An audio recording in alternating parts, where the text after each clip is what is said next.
Praise the Lord, dear brothers and sisters. கர்த்தராகிய இயேசு கிறிஸ்துவின் நாமத்தினாலே உங்களை யாவரை அன்போடு வாழ்த்துகின்றேன்.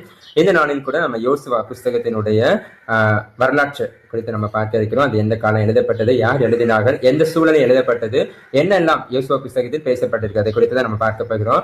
இந்த யோசுவா புஸ்தகத்தை நம்ம பார்க்கறதுக்கு காரணம், நம்ம ஒவ்வொரு நாளும் தினமும் 4 அதிகாரங்களாக ஆதியாகமம் முதல் உபாகமம் வரை நம்ம வாசித்து முடித்து விட்டோம்.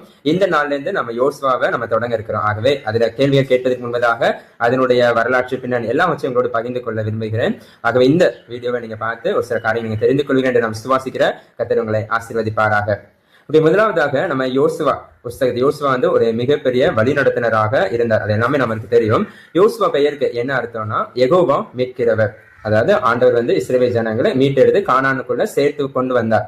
அதுக்கு சுருக்கமாக தான் யெகோவா மீட்கிறவர். யோசுவாவின் மூலமாக ஆண்டவர் கானான் தேசத்துக்குள்ள இஸ்ரவேலை அழைத்து வருகின்றார். இது நம்ம எல்லாருக்குமே தெரியும். வேதத்துல 6வது புஸ்தகமாக காணப்படுகின்றது.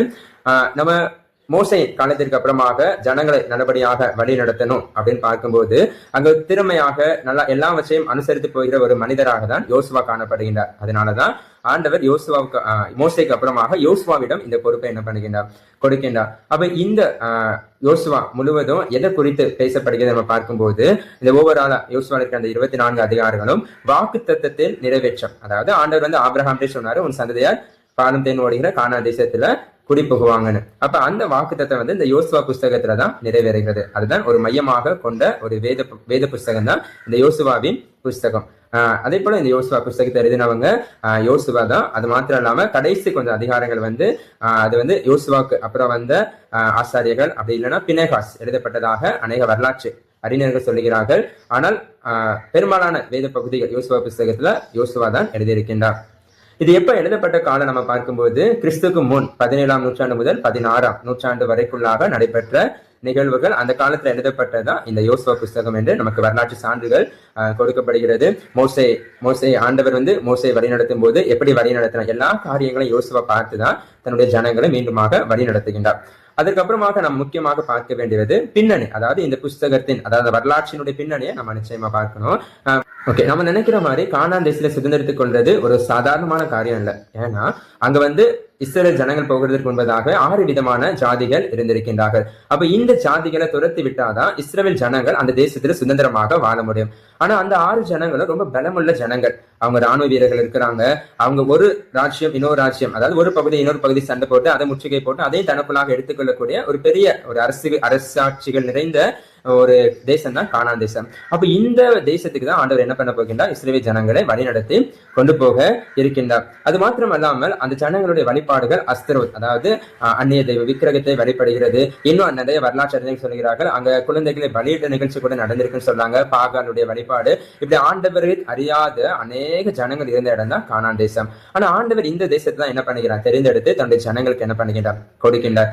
அப்போ இந்த பேக்ரவுண்டோட இந்த சூழ்நிலையோட தான் இஸ்ரவேல் ஜனங்கள் இப்ப எங்க போகணும், கானான் தேசத்துக்குள்ள கடந்து செல்லணும். அப்ப இந்த கானான் தேசத்தை பார்க்க போகணும் வேவுக்காரர்கள் ஒரு சில பேர் சொல்றாங்க, இந்த கானான் தேசம் நம்ம வாழ்வதற்கு சரி கிடையாது, அங்க ராட்சத பிறவிகள் இருக்கிறாங்கன்னு நெகட்டிவ் தாட்ஸ் கொண்டு வராங்க. சில பேர் தான் என்ன பண்றாங்க, ஒரு நல்ல ஒரு தாட்ஸை கொண்டு, அதுதான் நம்ம என்னாகமத்துல எல்லாம் நம்ம பார்க்கக்கூடும். அப்ப இப்படியாக இஸ்ரவேல் ஜனங்களுக்கு எங்க வராங்க, கானான் தேசத்துக்குள்ள வரணும். இதுதான் ஒரு சின்ன ஒரு பேக்ரவுண்டாக கானான் தேசத்தை பத்தி கொடுக்கப்பட்டிருக்கிறது.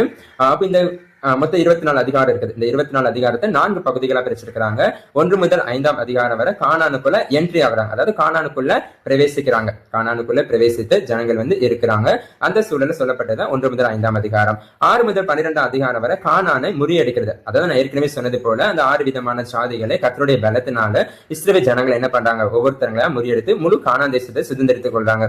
மூன்றாவதாக 13ஆம் அதிகாரம் முதல் 21ஆம் அதிகாரம் வரை தேசத்தை பங்கிடுதல். அதாவது ஒவ்வொரு கோத்திரத்துக்கும் இந்தந்த பகுதியில நீங்க இருக்கணும், இதுல உங்களுடைய வாழ்வாதாரம் அப்படின்னு யோசுவாவின் தலைமையில ஆண்டவர் கோத்திரங்களுக்கு இடங்களை என்ன பண்ணுகிறார், பங்கிட்டு கொடுக்கின்றார். கடைசி 22 முதல் 24 அதிகாரம் வரை தான் யோசுவாவின் அறிவுரைகள். நான் போனதுக்கு அப்புறமும் ஜனங்கள் இப்படிதான் இருக்கணும், அதாவது எங்கேயோ இருந்த ஜனங்களை ஆண்டவர் இங்க அழைத்து வருகிறார். அவருடைய தேசமான, அவர் நமக்காக தந்த தேசமான கானான் தேசம் அழைத்து வந்திருக்கிறார். நீங்க ஆண்டவரை விட்டு பின்வாங்க கூடாது, ஆண்டவரை தான் சேவிக்கணும்னு இப்படி நல்ல நல்ல அறிவுரைகளை என்ன பண்ணுகின்றார், அவர் கொடுக்கின்றார். மோசேயோடு நான் எப்படி இருந்தது போல அதே போலதான் நீங்களும் ஆண்டவரோடு இருக்கணும். இப்படிப்பட்ட அநேக காரியங்களை குறித்து என்ன பண்ணுகிறார், இந்த 22, 24 அதிகாரத்துக்குள்ள தன்னுடைய வாழ்க்கையின் அனுபவத்தை குறித்து என்ன பண்ணுகின்றார், பேசுகின்றார். அப்ப இது எல்லாமே ஓவராலா இந்த புக்கோட காரியங்கள்.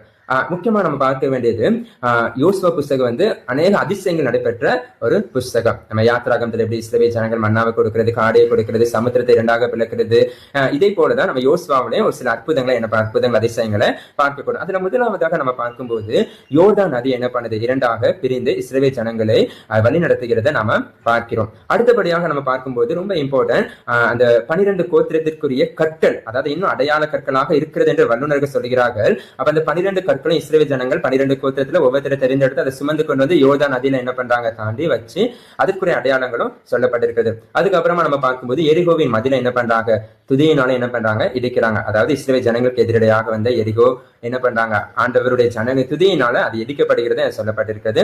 அடுத்தபடியாக ஆயி பட்டணத்தை என்ன பண்றாங்க, இஸ்ரவேல் ஜனங்கள் கை கொள்கிறார்கள். இந்த ஆயி பட்டணத்தை கை கொள்கிறதுக்கு தான் ஒரு பெரிய ஒரு அற்புதம், ஒரு அதிசயம் என்னன்னா, யோசுவா ஆண்டவரை நோக்கி ஜெபிக்கும் போது சூரியன் ஒரு பகல் முழுவதும் நடு வானத்துல என்ன பண்ணுது, நிற்குது. இது வந்து எந்த யாராலும் செய்யக்கூடாத ஒரு மிகப்பெரிய அதிசயத்தை ஆண்டவர் வந்து என்ன பண்ணுகிறார், அப்படி ஜனங்களுக்காக நான் தான் மெய்யான தெய்வம் என்று காண்பிக்கிறதற்காக அவர் என்ன பண்ணிக்கின்றார், செய்கின்றார். அதுக்கப்புறமா தான் தேசத்தை என்ன பண்றாங்க, பங்கிட்டு கொடுக்குறாங்க. இப்படிப்பட்ட மொத்த அமைப்புகளையும் கொடுத்ததுதான் இந்த யோசுவா புஸ்தகம். அப்ப இந்த யோசுவா புஸ்தகத்துல ரொம்ப ரொம்ப இம்பார்ட்டன்டான வசனத்தை நம்ம அடிக்கடி வாசிப்போம். அது என்னன்னா யோசுவா 1:5, நான் மோசையோடு இருந்தது போல உன்னோடு கூட இருப்பேன், நீ திகையாதே கலங்காதே, நான் உன்னை விட்டு விலகுவதும் இல்லை, உன்னை கைவிடுவதும் இல்லை என்று என்ன பண்ணுகிறான் ஆண்டவர் சொல்லுகின்றார். அப்ப இந்த வார்த்தை வந்து யோசுவா என்ன பண்றாரு, பயங்கரமா பிடித்துக்கொண்டு ஆண்டவர் என் கூட இருக்கிறான்னு யோசுவாவின் தலைமையில இஸ்ரவேல் ஜனங்களை என்ன பண்ணுகிறார்கள், கடந்து செல்லுகின்ற. அன்பான பிரியமானவர்களே, அப்ப இந்த யோசுவா புஸ்தகத்தை மூலமாக ஆண்டவர் சாதாரணமான யோசுவாவை அழைத்து அத்தனை ஜனங்களை என்ன பண்ணினார், வழிநடத்தி சென்றார்.